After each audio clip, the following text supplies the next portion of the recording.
नमस्कार दोस्तों, आज हम 3 ऐसे बड़े मुद्दों पर बात करेंगे जो अगर आपने उठा दिए या उन पर सवाल पूछ लिया तो हो सकता है आपको देशद्रोह का सर्टिफिकेट मिल जाए। आज हम बात करेंगे उस किसान की, उस आदिवासियों की और जवान की सुरक्षा की जिनके सवाल पूछे जा रहे हैं। चलिए समझते हैं आखिर असली देशभक्त कौन। सबसे पहले देश की सुरक्षा की। जब देश में कोई बड़ा हमला होता है, हमारे जवान शहीद होते हैं तो पूरा देश रोता है, हम सब रोते हैं। लेकिन उस मातम के बीच अगर कोई नागरिक ये पूछ ले कि इतना आरडीएक्स बॉर्डर पार करके अंदर कैसे आया, हमारे इंटेलिजेंस एजेंसी क्या कर रही थी, जवान को बुलेट प्रूफ जैकेट क्यों नहीं मिले, तो जवाब मिलने के बजाय सवाल पूछने वाले को ही देशद्रोह घोषित कर दिया जाता है। कहा जाता है कि तुम सेना का मनोबल गिरा रहे हो।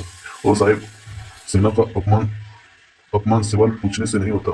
सेना का अपमान तब होता है जब सिस्टम की लापरवाही से उनकी जान जाती है और कोई जवाबदारी नहीं लेता, जिम्मेवारी नहीं लेता। दूसरा मुद्दा हमारे अन्नदाता किसान।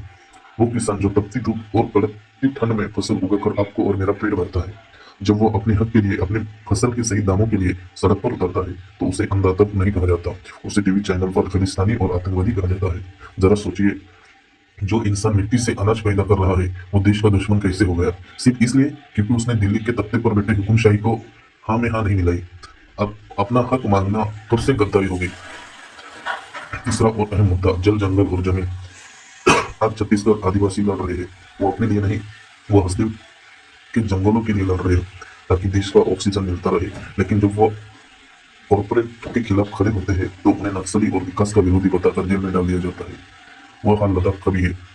सोनम वांगचुक, जिन्हें दुनिया फुनसुक वांगडू के नाम से भी जानती है, वो माइनस तापमान में खुले आसमान के नीचे अनशन पर बैठ रहे हैं। किस लिए? लद्दाख के ग्लेशियर बचाने के लिए, वहां की पहचान बचाने के लिए।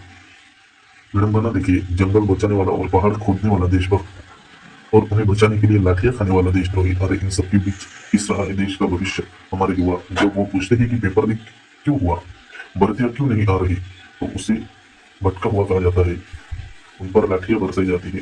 क्या रोजगार मांगना सरकार के खिलाफ साजिश है? क्या युवा युवा का काम सिर्फ तालियां बजाना है, सवाल पूछना नहीं? तो दोस्तों, आज फैसला आप करो। देशभक्ति क्या है? क्या आंखों पर पट्टी बांधकर गलत का सही कहना देशभक्ति है, या देश की कमियों को सुधारने के लिए लड़ना देशभक्ति है? मैंने नजर में जो जंगल बचा रहा है, जो किसान खेतों में काम कर रहा है और जो युवा अपने भविष्य मांग रहा है, वो असल में वही इस देश को बचा रहा है। अगर आपको भी लगता है कि हक की लड़ाई लड़ना देशद्रोह नहीं है, तो इस वीडियो को शेयर कीजिए और अपनी राय कमेंट में जरूर दीजिए। जय हिंद, जय जवान, जय किसान, जय सरदार।